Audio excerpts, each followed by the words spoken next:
श्री गणेशाय नमः। श्री जानकी वल्लभो विजयते। हमारे तो एक ही राजा है और वह है अयोध्या के भगवान श्री रामचंद्र। बोलो राजा रामचंद्र भगवान की जय। प्रिय सज्जनों, चतुर्दश दृश्य में हम बात करेंगे कि भगवान जो है अभी उन्होंने रास्ते में जो विराध नाम का राक्षस था उसका वध किया। जैसे ही अत्रि आश्रम से चलते हैं और उन्हें विराध नाम का राक्षस मिलता है, उसका वध करते हैं। शरभंग मुनि मोक्ष को प्राप्त होते हैं, आगे बढ़ते जाते हैं और उन्हें कौन मिलते हैं? अगस्त ऋषि के शिष्य मिलते हैं। इससे पहले मित्रों, जब भगवान अत्रि ऋषि से कहते हैं कि प्रभु मैं चलूं, तो अत्रि ऋषि कहते हैं प्रभु कैसी बात करते हो, क्या भला मैं आपको जाने की इजाज़त दे सकता हूँ? अब आप ही कहिए। प्यारे मित्रों, यह सत्य है कि हमारे घर कोई अच्छे अतिथि आते हैं ना, तो हमारा मन उन्हें जाने को नहीं कह सकता। और तुलसीदास जी ने क्या प्यारी बात कही है कि कैसे के घर जाना और कैसे के घर नहीं जाना। आवत ही हर से नहीं, सुनिएगा, आवत ही हर से नहीं, नैनन नहीं सने, तुलसी तान जाइए कंचन बरसे में। तुलसीदास जी बहुत ही स्पष्ट शब्दों में कहते हैं कि हमें ऐसे लोगों के घर नहीं जाना चाहिए जिनकी आंखों में हमारे प्रति स्नेह नहीं हो, चाहे उसके घर सोने की बारिश ही क्यों न होती हो। और अगली बात क्या कहते तुलसीदास जी? आते ही आदर करे, जाते देते रोय, तुलसी ऐसे मित्र के भूखे रहियो सोय। बोले राघवेंद्र सरकार की जय। प्यारे मित्रों, भगवान श्री राम आगे बढ़ते हुए चलते हैं और वह जब भगवान श्री राम अनन्य मुनिजनों से मिलते हैं ना, तो उनकी समस्याओं को हल करते हैं। जब वो आगे बढ़ते हैं तो अगस्त ऋषि के शिष्य सुतीक्ष्ण नाम के उनके इंतजार में बैठे रहते हैं, वर्षों से तपस्या करते हैं। और अगस्त ऋषि के शिष्य की विशेषता क्या थी? तुलसीदास जी बहुत ही सुंदर चौपाई प्रस्तुत करते हैं। मुनि अगस्ती कर शिष्य सुजाना, नाम सुतीक्षण रति भगवाना, मन क्रम वचन राम पद सेवक, सपने आन भरोसन देवक। जो अगस्त ऋषि के शिष्य थे ना, वे भगवान श्री राम के अनन्य भक्त थे मित्रों, और वे हमेशा राम नाम का जाप करते थे, राम की प्रतीक्षा में थे और बहुत ही सुज्ञानी थे, विवेकशील थे, सुजान थे, बुद्धिमान थे, विस्डम थे, स्कॉलर थे। और ऐसे बुद्धिमान पुरुष मुनि ज्ञानी वृंद भगवान राम की तपस्या में लीन थे। जैसे उन्होंने सुना कि भगवान श्री राम आए हैं, भाव विह्वल हो गए, अपने आसन से उठ खड़े हुए, भगवान राम की ओर चले, भगवान राम से मिले। इसके पहले क्या होता है जरा वो सुनिएगा। क्या प्यारा वर्णन करते हैं तुलसीदास जी। जैसे ही भगवान श्री राम से मिलने जाते हैं ना, नाचते हैं, खूब नाचते हैं, नृत्य करते हैं, उन्हें विश्वास नहीं हो रहा है। कैसे विश्वास नहीं हो रहा है? जिस प्रकार सफेद धवल श्वेत व्हाइट क्लाउड रहते हैं ना, बादल रहते हैं ना, मेघ रहते हैं ना, क्या उनसे बारिश की संभावना हो पाती है? क्या उनसे बारिश होगी?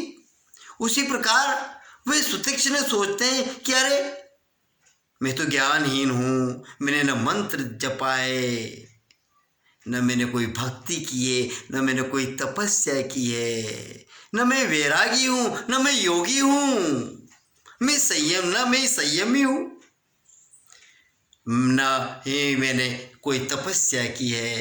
क्या मुझे प्रभु श्री राम दर्शन देंगे?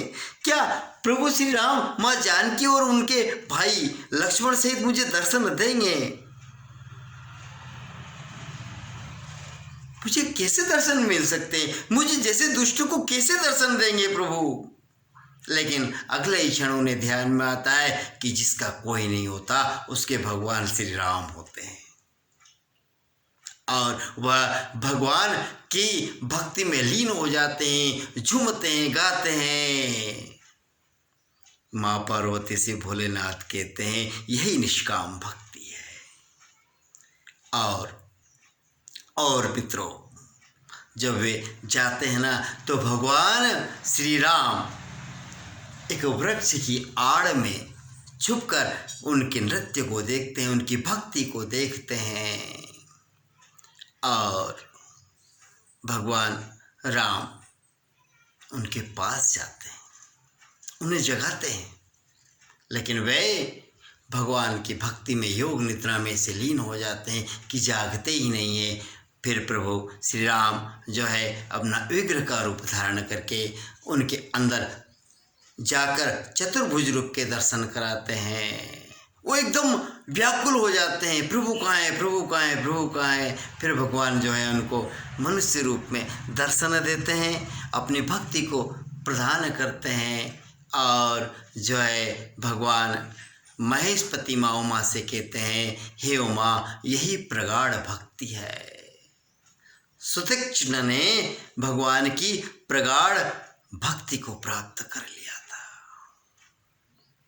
सुतीक्ष्ण कई नामों से भगवान की वंदना करता है, हे कमलापति, हे कृपालु, हे दया के सागर, हे राक्षसों का वध करने वाले, हे बड़ी बड़ी भुजाओं वाले। भगवान की वंदना करता है और उनके पैरों में उसी प्रकार गिर जाता है जिस प्रकार लाठी पैरों पर गिर जाती है। भगवान अपनी लंबी लंबी भुजाओं से सुतीक्ष्ण को उठाकर अपने कंठ से लगाते हैं, अपने हृदय से लगाते हैं, और उनसे कहते हैं कि आप वर मांगिए। वे कहते हैं मैं तो कुछ नहीं जानता, मैं क्या वर मांगू प्रभु, जो देना है आप दे दीजिए। भगवान कहते हैं कि जाओ, मैं आपको प्रगाढ़ भक्ति देता हूँ। भगवान उन्हें प्रगाढ़ भक्ति का वर देते हैं, वैराग्य का वर देते हैं, भक्ति का वर देते हैं, और इस प्रकार जो है वह सुतीक्ष्ण बहुत ही प्रसन्न होते हैं। उन्होंने कहा यह तो आपने दे दिया। सुतीक्ष्ण ने कहा भगवान श्री राम से कि आपने मुझे यह वरदान तो दे दिया जो आपको देना था, लेकिन अब मैं मांगूंगा, अब बारी मेरी है। भगवान श्री राम मुस्कुराए और कहा अच्छा अच्छा मांगिए, आपको क्या मांगना है। भगवान श्री राम कहते हैं से सुतीक्ष्ण कहते हैं कि भगवान मुझे यह वर दीजिए कि माँ जानकी और आपके भाई अनुज जो लक्ष्मण है उनके सहित आप प्रभु धनुष बाण धारण किए हुए मेरे हृदय रूपी आकाश में चंद्रमा की तरह, जिस प्रकार चकोर चंद्रमा को देखता रहता है ना, हे प्रभु आप विराजित हो जाइए, आप चंद्रमा बन जाइए, मैं चकोर बन जाता हूँ, प्रतिक्षण आपकी ओर देखूंगा, आपकी भक्ति को प्राप्त करूंगा। भगवान हर्षित होकर प्रसन्न होकर तथास्तु का वरदान दे देते हैं। फिर सुतीक्ष्ण कहते हैं कि प्रभु मेरी एक बात और मान लीजिए। भगवान अपने अनुज के साथ मुस्कुराते हुए कहते हैं अरे मुनि आप तो बहुत चतुर है, चलो बोलिए क्या बात है। वे कहते हैं कि मुझे भी अपने गुरु से मिले हुए बहुत दिन हो गए हैं, मैं भी आपके साथ चलता हूँ। और फिर जो है अब हमारे जो मुनि थे सुतीक्ष्ण बहुत ही विद्वान थे, क्लेवर थे, और वे भगवान राम, माँ जानकी और लक्ष्मण के साथ अपने गुरु के आश्रम की ओर जाते हैं। भगवान श्री राम सुतीक्ष्ण और अन्य साधु संतों से अपनी भक्ति के बारे में बताते हुए जाते हैं, और जैसे ही अगस्त ऋषि का आश्रम आता है ना, सुतीक्ष्ण दौड़ते हुए खबर करने लग जाते हैं। और कहाँ जाते हैं? अगस्त ऋषि के पास जाते हैं, उनके श्री चरणों में दंडवत करते हैं। गुरुर्ब्रह्मा गुरुर्विष्णु गुरुर्देवो महेश्वर गुरुर् साक्षात् परम ब्रह्म तस्मै श्री गुरुवे नमः। अखण्डमण्डलाकारं व्याप्तमेन चराचरं तत्पदं दर्शितमेन तस्मै श्री गुरुवे नमः। अज्ञानतिमिरान्धस्य ज्ञानाञ्जनशलाकया चक्षुरुन्मीलितमेन तस्मै श्री गुरुवे नमः। अपने गुरु की वंदना करते हैं कि हे गुरुवर, आपके ही कारण आज मुझे परमेश्वर के दर्शन मिले हैं और वे खुद आपके आश्रम की ओर आ रहे हैं। जैसे ही गुरु ने अपने शिष्य से यह बहुत ही सुंदर बात सुनी, भद्रम कर्णेभिः शृणुयाम देवा, मेरे गुरु भी कहते हैं, भगवान से प्रार्थना किए हमारे वेदों में कि हमारे कान जो है हमेशा अच्छी वाणी सुने और देववाणी सुने। इस प्रकार जो है अगस्त ऋषि अपने शिष्य के साथ भगवान श्री राम के स्वागत के लिए चलते हैं। आश्रम में आते हैं, आश्रम में उन्हें आसन देते हैं और उनका स्वागत करते हैं, वंदन करते हैं। भगवान राम की वो स्तुति करते हैं, हे कमलापति, हे जगतपति, हे कृपालु, हे दयालु, हे दशरथ नंदन। क्योंकि सुतीक्ष्ण कहते हैं, भगवान श्री राम का परिचय देते हैं अपने गुरुजी को। गुरुजी, अयोध्या के राजा, रघुकुल श्रेष्ठ राजा दशरथ के पुत्र श्री राम और लक्ष्मण आपके आश्रम की ओर आ रहे हैं। तो भगवान को जो है अगस्त मुनि भी संबोधित करते हैं, हे राजा दशरथ के श्रेष्ठ पुत्र, हे रघुकुल मणि के श्रेष्ठ सूर्य, हे सूर्यवंश भूषण कमलापति, मैं आपको बारंबार नमस्कार करता हूँ। और वहाँ पर उनके शिष्यों के साथ भगवान श्री राम का वार्तालाप होता है। फिर भगवान श्री राम अगस्त मुनि से कहते हैं कि प्रभु अब आप मेरा मार्गदर्शन कीजिए, क्योंकि जो गुरु है ना वो हमेशा मार्गदर्शन करता है। भगवान श्री राम से अगस्त मुनि कहते हैं, ये आपका बड़प्पन है।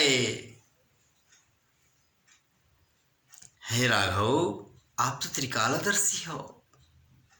फिर जो है भगवान श्री राम को अगस्त मुनि कहते हैं कि आप आगे जाइए और आप जो है पंचवटी में अपनी पर्णकुटी बनाइए, वहीं पर आप निवास करिए और निवास करते हुए ही आप जो है जन के दुखों का हरण कीजिए, ऋषि मुनि के संतापों का हरण कीजिए और इस भारत में पुनः सनातन धर्म की ध्वजा लहराती रहे, ऐसे श्रेष्ठ कार्य करिए। हे राघव, आपने इस धरती पर इसलिए ही जन्म लिया है कि यह धरती राक्षसों से रहित हो। इस प्रकार अगस्त मुनि भगवान श्री राम को प्रेरणा देते हैं और श्री राम गुरु के आशीर्वाद पाकर पंचवटी की ओर जाते हैं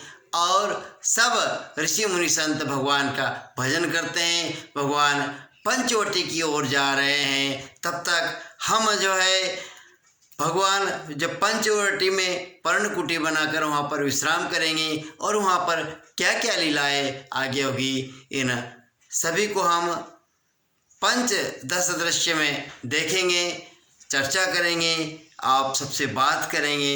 भगवान श्री राम की लीलाओं का जितना हो सके हम आपस में बातचीत करके, वर्णन करके भगवान श्री राम के गुण गाएंगे।